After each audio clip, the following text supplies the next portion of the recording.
सवाल ये कि राहुल गांधी आते हैं, राहुल गांधी आकर मुकेश सहनी के साथ मछली पकड़ते हुए नजर आते हैं, डुबकी लगाते हुए नजर आते हैं। महागठबंधन की नैया किसने डुबो दी? नहीं, देखिए, मछली पकड़ना, मछुआरों के साथ खड़ा होना कोई अपराध नहीं है।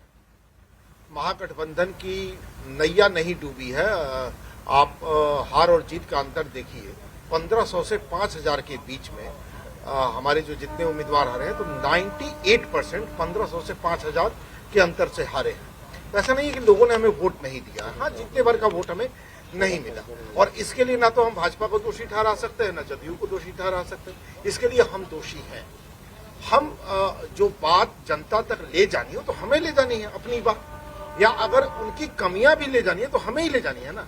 उसमें हम पूरी तरह से सफल नहीं हुए, हमारी विफलता है और हमें अपनी विफलता स्वीकार करनी चाहिए। देखिए, असित जी तो कह रहे हैं कि असफलता और उसे स्वीकार करने में कोई गुरेज नहीं है। जमानत पर चल रहे लोगों को जनता ने नकार दिया है। प्रधानमंत्री नरेंद्र मोदी को आपने भी सुना होगा। अब देखिए, हमारे नेता आदरणीय तेजस्वी प्रसाद यादव जी ने तो बिहार की जनता और जनता के जन सरोकार के मुद्दों पर ही बिहार की जनता से संवाद करने का काम किया, और लगातार आप देखिए राजनीति का जो सकारात्मक पहलू होता है उसी को लेकर के उन्होंने चलने का काम किया।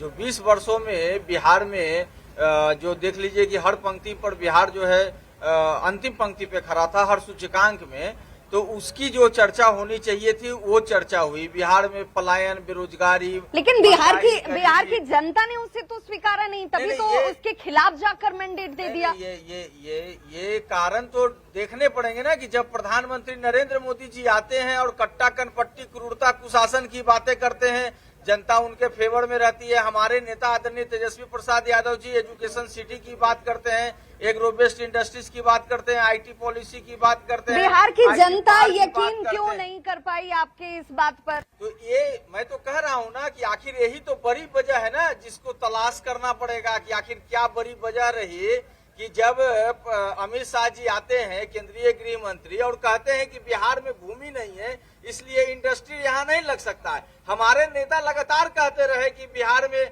हम आएंगे तो एजुकेशन सिटी देंगे, इंडस्ट्री लगाएंगे, एग्रो आपके नेता कहते रह गए, लेकिन आपके नेता कहते रह गए। ये कारण तो तलाशने पड़ेंगे ना कि एक और जो है बिहार को विनाश की ओर ले जाने वाले लोग खड़े थे। बिहार की जनता के मैंडेट को स्वीकार कीजिए, स्वीकार कीजिए।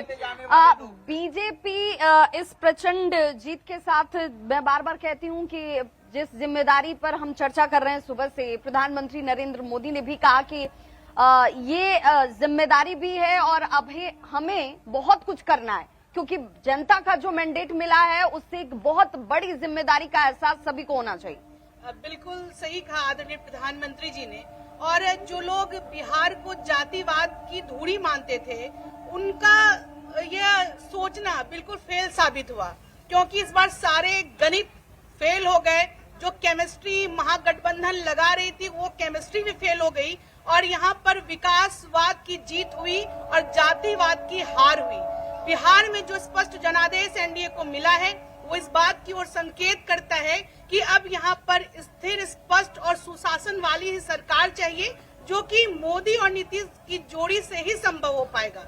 और देखिए, बिहार बहुत पीछे जा चुका था और महागठबंधन के शासन काल में इसको गड्ढे में परिणत कर दिया गया था, लेकिन जब नीतीश जी के नेतृत्व में बिहार में एनडीए की सरकार बनी, उस गड्ढे को पाटा गया। वहाँ पर महिलाओं को आत्मनिर्भर बनाया गया, युवाओं को रोजगार मिला, और जो एक ठप्पा लगा था बिहार के ऊपर, यह अपराधियों का राज्य है, पलायन का राज्य है, उस ठप्पे को से बाहर निकालकर इस विकास की पटरी पर दौड़ाया गया। एक बहुत बड़ी की जीत है। एक बहुत बड़ी बात आज प्रधानमंत्री नरेंद्र मोदी ने कही, अभिषेक, कि निवेश करने का ये सबसे माकूल वक्त है। बिहार में निवेशकों को आना चाहिए, बिहार में निवेश करना चाहिए, क्योंकि इसी निवेश का भरोसा तो इन्होंने युवाओं को दिया है।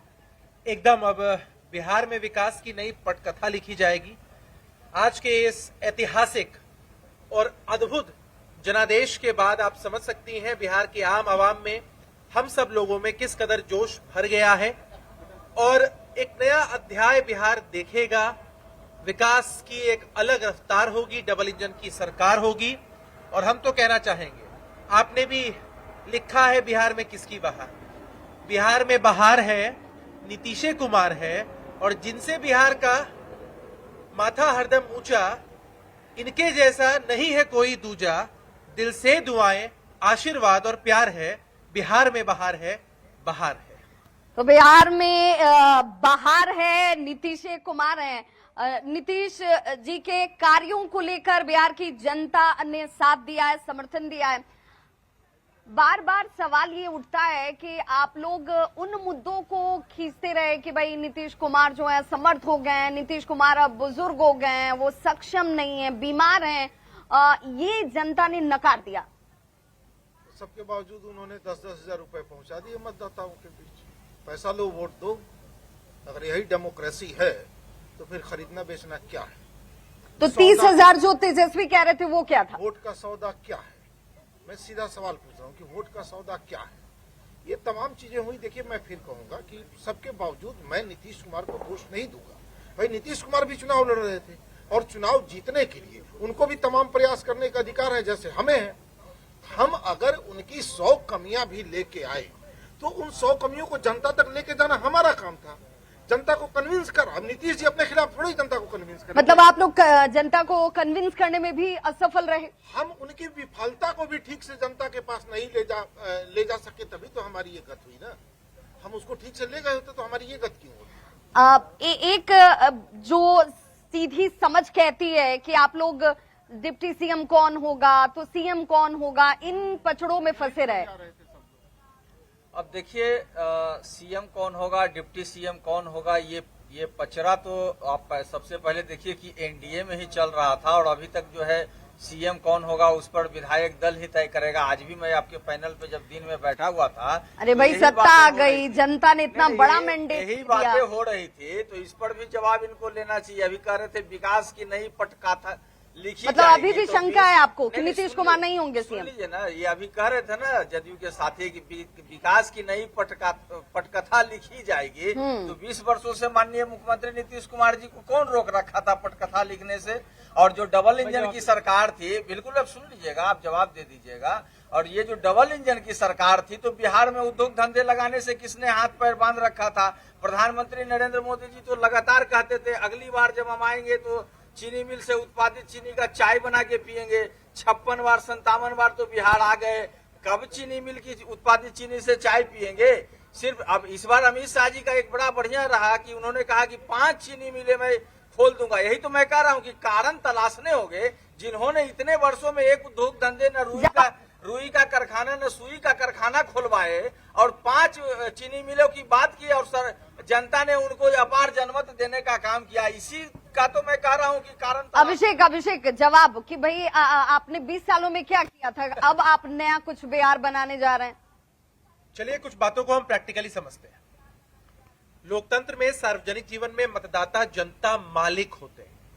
अगर उनको नीतीश कुमार जी का नेतृत्व, उनका काम पसंद नहीं आता तो आपको लगता है कितना बड़ा मैंडेट हमको मिलता? खाली बस एक योजना के माध्यम से ये महिलाओं के प्रति नीतीश जी ने जो काम वो तो किया कह रहे हैं कि 10,000 में आपने खरीद लिया वोट को। आप तो और बड़ी बोली लगा रहे थे उसके हिसाब से। अगर आप उसी दृष्टिकोण से सोचते हैं तो महिलाओं के लिए इतना कुछ नीतीश जी ने किया, उसको दरकिनार करके हल्के में आते हैं तो यही स्थिति होगी। ध्यान से सुनिएगा, बिहार में मोदी नीतीश और महागठबंधन पूरी तरीके से फिनिश, यही परिणति इनकी हुई है। और तब भी क्या करेंगे?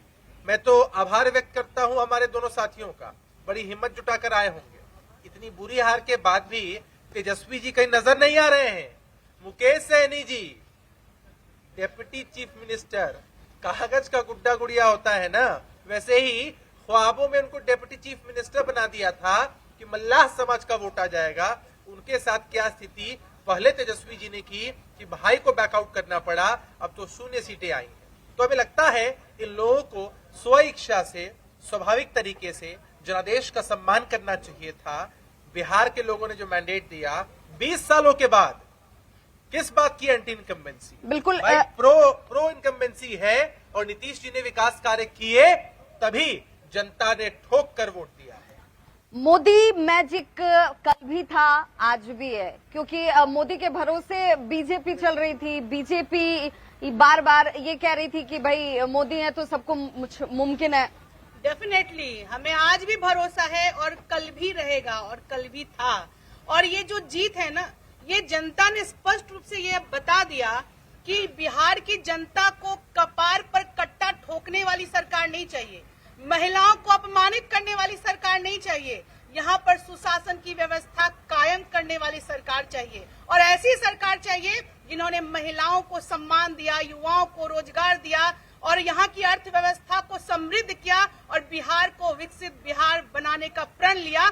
ऐसी सरकार चुनने का लोगों के अंदर ये भावना थी और आज वही प्रकट हुआ है, कुछ नया नहीं है। और देखिए, एक बात तो तय है, महागठबंधन में क्या चल रहा था। महागठबंधन में आपसी तालमेल नहीं था, आपसी संवाद नहीं था और वहां पर जीतने का कंपटीशन होता है। वहां पर तो था कि हम तो डूबेंगे सनम, तुमको भी ले डूबेंगे। और इसी पर महागठबंधन उसने पूरा खेल रचा और अपनी ही रणनीति जो उनकी थी उसमें ही वो उलझ कर रह गए और जनता के नब्ज को उन्होंने नहीं समझा कि अब वो दिन चला गया कि अब तेजस्वी यादव जबकि सरकार आएगी तो यादव रंगदार बनेंगे।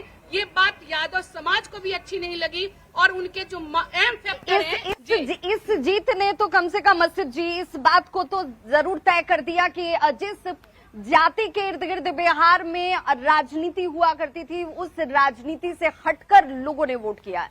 करना भी चाहिए।